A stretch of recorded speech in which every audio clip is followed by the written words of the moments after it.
오늘 말씀은 구약성경 745쪽 느헤미야 12장 말씀입니다. 느헤미야 12장 1절부터 21절까지 오늘 주신 하나님의 말씀으로 받겠습니다. 구약성경 745쪽 느헤미야 12장 1절부터 한 절씩 21절까지 보겠습니다. 스알디엘의 아들 스룹바벨과 예수아와 함께 돌아온 제사장들과 레위 사람들은 이러하니라. 제사장들은 스라야의 예레미야와 에스라와 아마랴와 말룩과 핫두스, 스가냐와 르훔과 무레못과 미야민과 마아디아와 빌가와 살루와 아목과 힐기야와 여다야니 이상은 예수아 때의 제사장들과 그들의 형제의 지도자들이었느니라.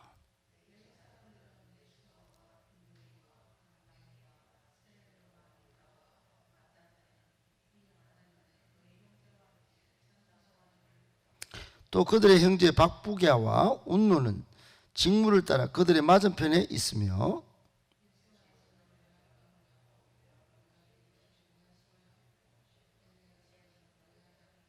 요야다는 요나단을 낳고 요나단은 야뚜아를 낳았느니라.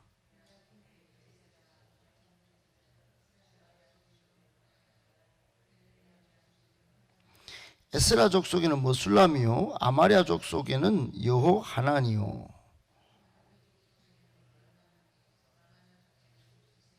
하림 족속에는 아드나요 무라요 족속에는 헬게요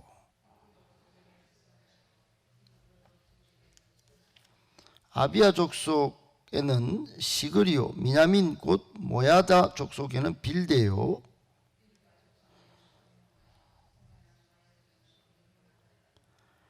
요야립 족속에는 마뜨네요 여다야 족속에는 우시요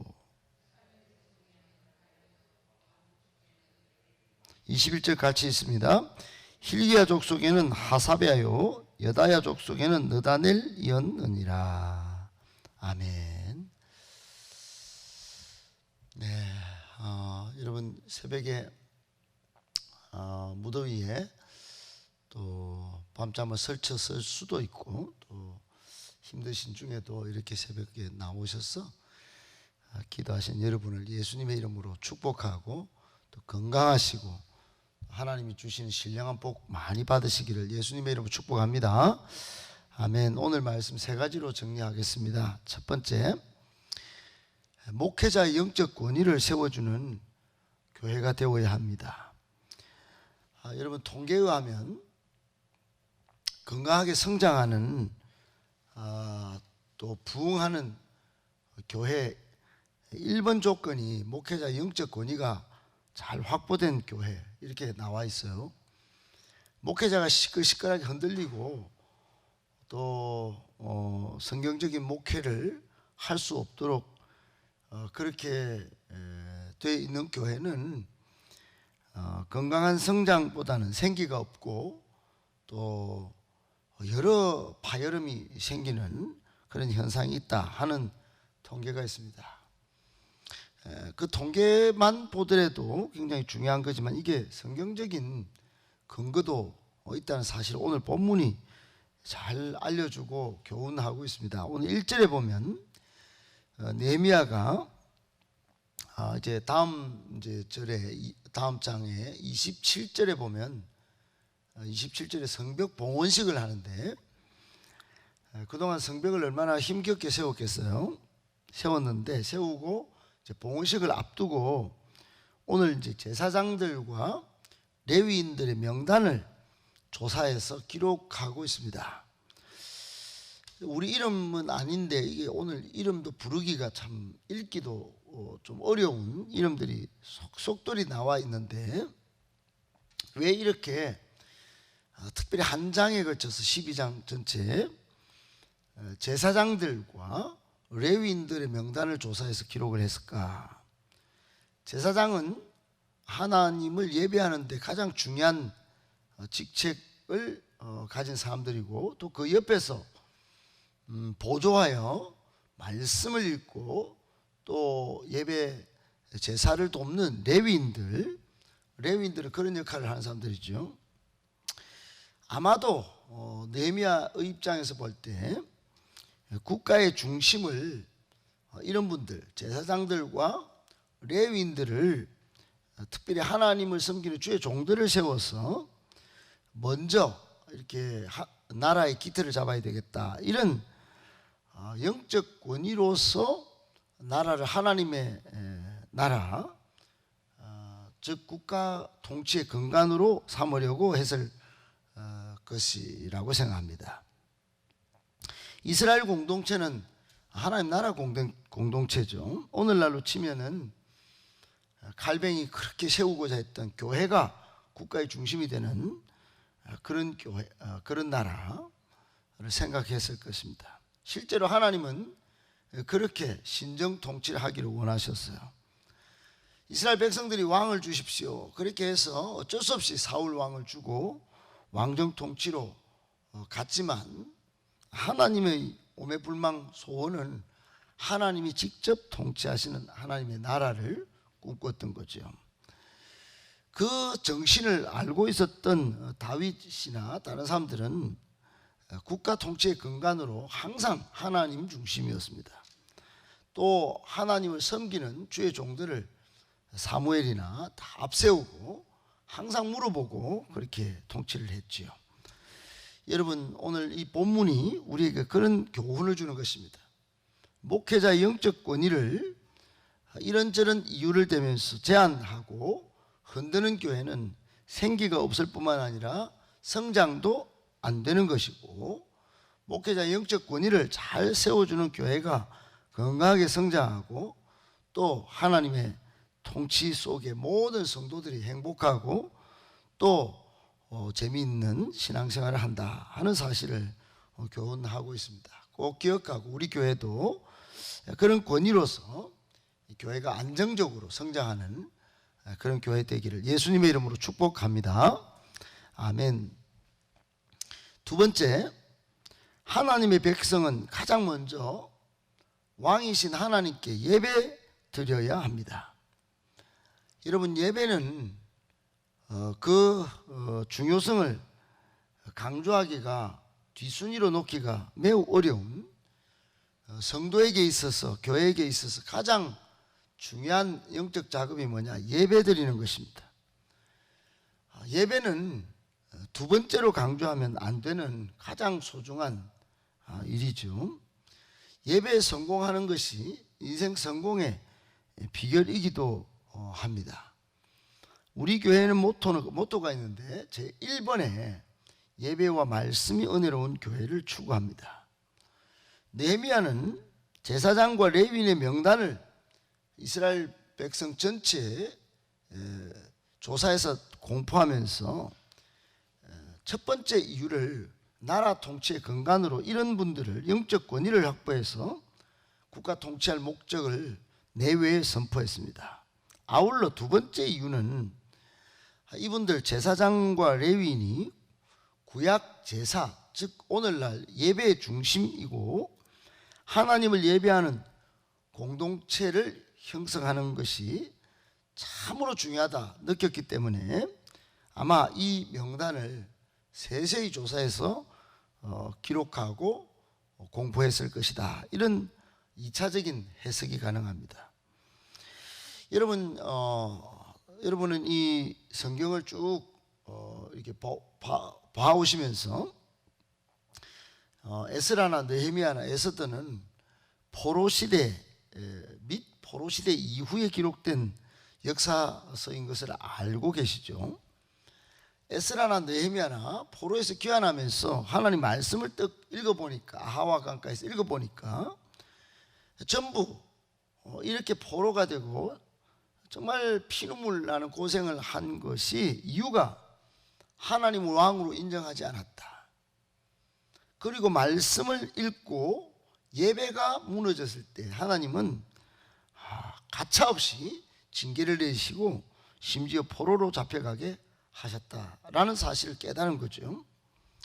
그래서 포로 후에 첫 작업이 뭐냐? 잘못된 것을 확인하는 거. 이게 제일 절차상 중요했던 것이죠. 그래서 절차상 가장 앞세운 게 하나님과의 바른 관계, 즉 예배를 회복하는 것이었어요. 그리고는 말씀을 귀에 읽혀 낭독하는데 3시간을 쓴 거죠. 여러분, 우리 신앙생활에 가장 중요한 작업이 뭘까요?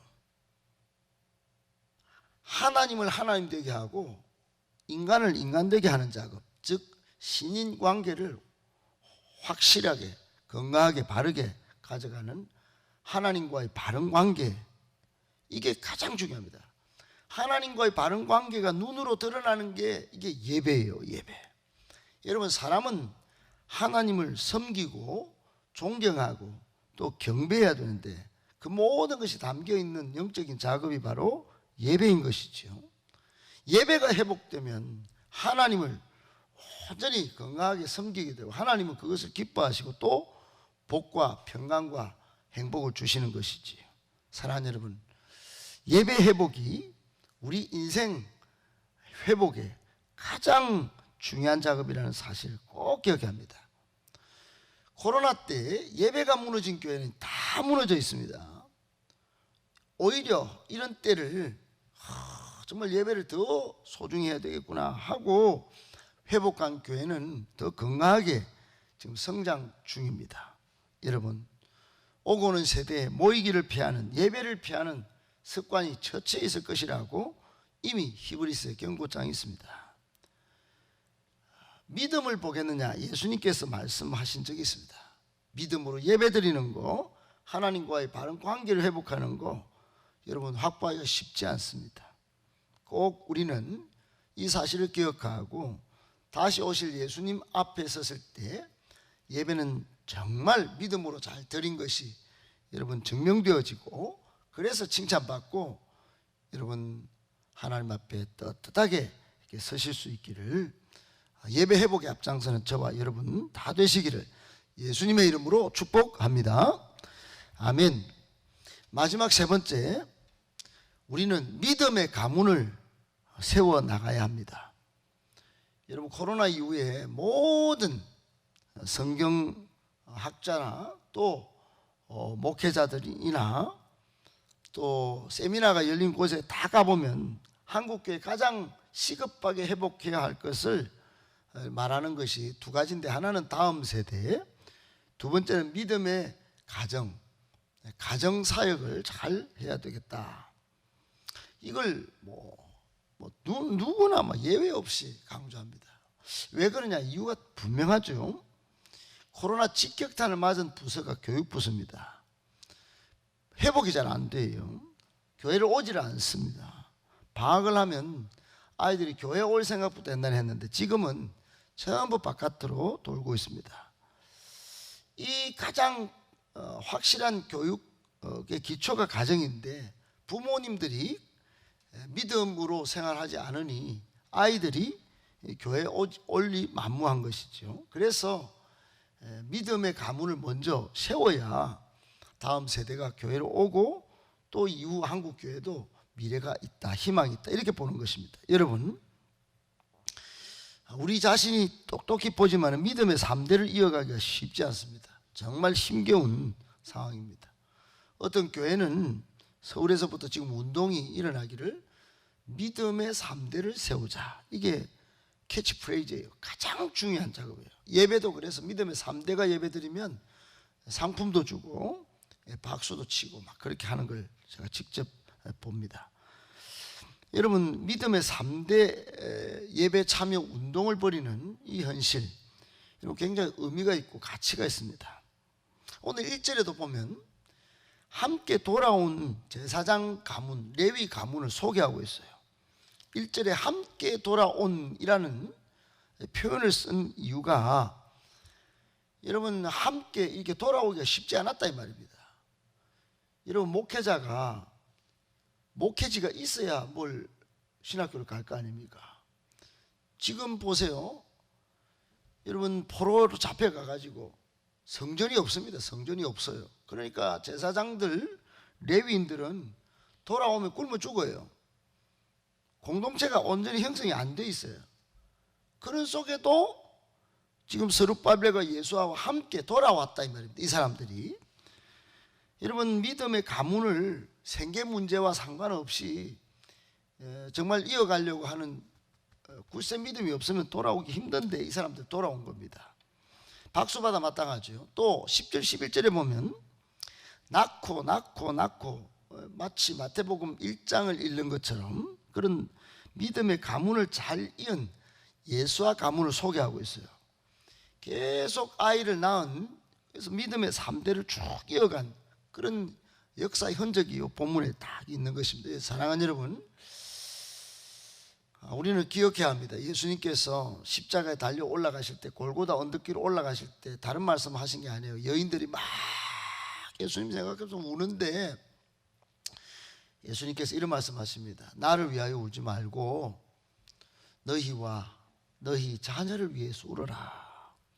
예수님의 눈에는 영적인 황무함이 싹 들어오신 것입니다. 당신은 지금 고통받아 올라가는데 앞으로 이게 믿음이 싹 사라지는 믿음의 3대가 다 보이는 겁니다. 그래서 참 힘든 중에도 그 말씀을 나지막히 여인들에게 남긴 것이죠. 조용했을 것입니다. 여러분, 믿음의 가문을 잘 이은 이 예수와 가문을 오늘 우리가 보면서 우리도 역사 속에 하나님 나라의 계보에 우리 자녀들 이름을 부끄럽지 않게 남겨야지 하는 그 깨달음이 있어야 될 것 같습니다.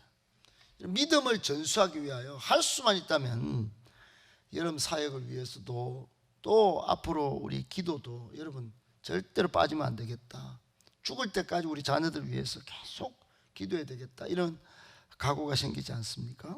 여러분, 다음 세대의 믿음을 전수하기 위하여 우리가 할 수 있는 여러 가지 노력들을 다 하고 그래서 나중에 우리의 자녀들이 우리 부모님은 그래도 기도하셨어.